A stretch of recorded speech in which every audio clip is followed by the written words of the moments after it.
On retrouve tout de suite notre envoyé spécial à Glasgow, Hervé Amoric. Que dit le nouveau projet d'accord? Bien, ceux qui espéraient voir dans ce futur traité international un échéancier pour l'abandon des énergies fossiles, ceux-là seront déçus. Ceux qui espéraient que soit affichée de façon très claire la limite de réchauffement climatique à 1,5 degré à l'aube du siècle prochain, ceux-là seront déçus également. En revanche, pour la première fois dans un traité international, les énergies fossiles sont pointées, montrées du doigt comme responsables du réchauffement climatique. Et cela, pour la ministre française de l'Environnement, Barbara Pompili, avec qui nous venons de discuter, c'est un véritable tournant dans les négociations sur des négociations des COP.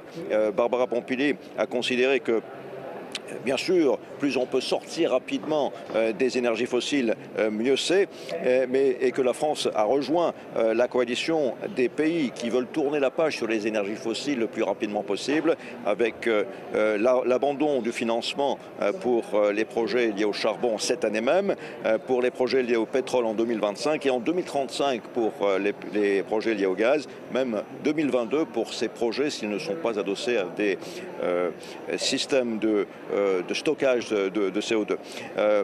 Donc, bien sûr, les militants ici sont déçus, trop peu, trop tard, disent beaucoup d'entre eux ici. Et Mary Robinson, l'ancienne présidente irlandaise, l'ancienne patronne du Haut Commissariat aux réfugiés, reconnaissait hier, accusait directement certains pays grands émetteurs de gaz à effet de serre comme responsables du blocage des négociations, l'Arabie Saoudite, la Russie, la Chine, l'Australie même. Et donc, en ce qui la concerne, pour elle, ce sont ces pays qui doivent être montrés du doigt si cet accord, ce futur traité international n'est pas plus ambitieux. Les pays riches vont-ils par ailleurs tenir leur promesse d'aider les pays en voie de développement ? C'est la question que j'ai posée tout à l'heure donc à la ministre française, qui est bien sûr au cœur de ces négociations. Elle considère que pour l'aide à l'adaptation, c'est-à-dire l'aide à la transition climatique pour les pays en voie de développement, de gros progrès seront faits. On ne sait pas encore cette somme quelle sera la hauteur du fonds. On sait en revanche que 100 milliards de dollars par an a été prévu depuis 12 ans et qu'il devrait être pleinement versé dès l'année prochaine. En revanche, il y aura certainement des efforts faits de ce côté-là.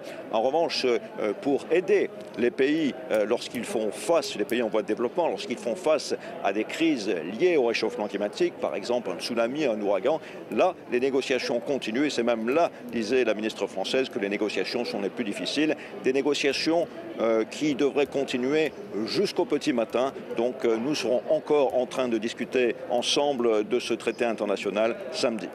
Merci beaucoup Hervé Amoric en direct de Glasgow.